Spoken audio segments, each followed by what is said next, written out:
Good afternoon, everybody. I want to say a few words about the vote on financial reform in the Senate today.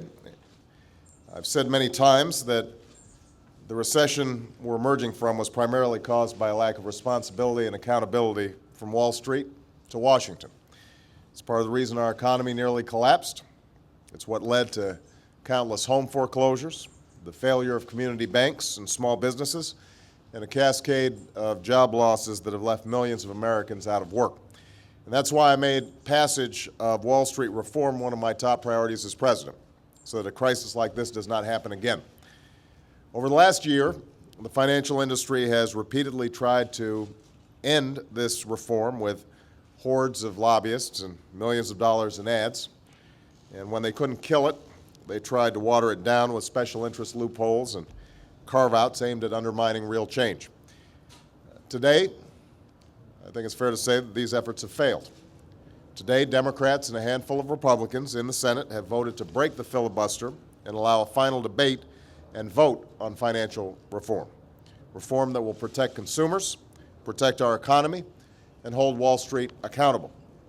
I want to thank Senator Chris Dodd and Majority Leader Reid for their leadership on this legislation, as well as all the senators who put partisan posturing aside in allowing a vote on this important reform. And I want to thank every American who kept the pressure on Washington to change a system that worked better for banks on Wall Street than it did for families on Main Street. Now, we've still got some work to do. Soon we're going to have a final vote in the Senate, and then the House and the Senate will have to iron out the differences between the two bills. And there's no doubt that during that time, the financial industry and their lobbyists will keep on fighting.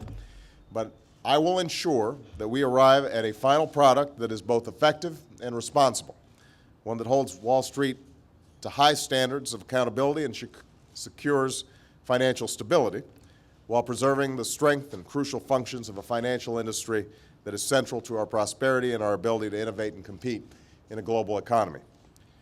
Our goal is not to punish the banks, but to protect the larger economy and the American people from the kind of upheavals that we've seen in the past few years. And today's action was a major step forward in achieving that goal. Because of Wall Street reform, we'll soon have in place the strongest consumer protections in history. If you've ever applied for a credit card, a student loan, or a mortgage, you know the feeling of signing your name to pages of barely understandable fine print. It's a big step for most families, but one that's often filled with unnecessary confusion and apprehension. As a result, many Americans are simply duped into hidden fees and loans that they can't afford by companies that know exactly what they're doing. Those days will soon end.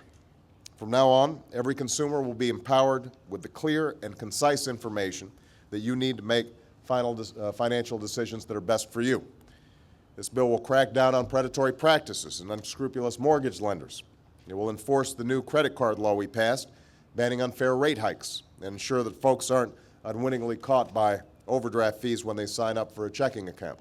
It'll give students who take out college loans information and make sure lenders don't cheat the system. And it will ensure that every American receives a free credit score if they are denied a loan or insurance because of that score. Because of financial reform, the American people will never again be asked to foot the bill for Wall Street's mistakes. There will be no more taxpayer-funded bailouts, period. If a large financial institution should ever fail, we will have the tools to wind it down without endangering the broader economy. And there will be new rules to prevent financial institutions from becoming too big to fail in the first place, so that we don't have another AIG. Because of reform, the kinds of complex backroom deals that helped trigger the financial crisis will finally be brought to the light of day. And from now on, shareholders will have greater say on the pay of CEOs and other executives, so that they can reward success instead of failure and help change the perverse incentives that encourage so much reckless risk-taking in the first place. So in short, Wall Street reform will bring greater security to folks on Main Street, to families who are looking to buy their first car or their first home, to taxpayers who shouldn't have to pay for somebody else's irresponsibility, to small businesses and community banks who play by the rules, and to shareholders and investors who want to see their companies grow and thrive. But let me stress that this is not a zero-sum game where Wall Street loses and Main Street wins. As we've learned in today's economy, we're all connected. When the economy prospers, we all win. When the financial sector operates under sound rules of the road to ensure fairness and stability, we all win. Every American has an interest in a healthy financial sector. But for that reason, it's also imperative that those in Wall Street boardrooms and on trading floors be held accountable for the decisions that they make. For behind every dollar traded or leveraged on Wall Street, there's a family looking to buy a house, pay for an education, open a business, or save for retirement. And the reform I sign will not stifle the power of the free market. It will simply bring predictable, responsible, sensible rules into the marketplace. Unless your business model is based on bilking your customers and skirting the law, you should have nothing to fear from this legislation. As we continue to emerge from this recession, this reform is one important step that will strengthen our economy. And despite the ups and downs associated with a recovery, that economy is getting stronger by the day.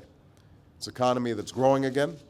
Last month, we added jobs, the fourth straight month of job growth and the largest increase in 4 years. And we're working closely with our G20 partners around the world to ensure that growth is balanced and sustained. I also said when I took office that we can't simply rebuild this economy on the same pile of sand, on maxed out credit cards or housing bubbles or reckless risk-taking on Wall Street. We're going to have to build it on a firmer, stronger foundation for economic growth.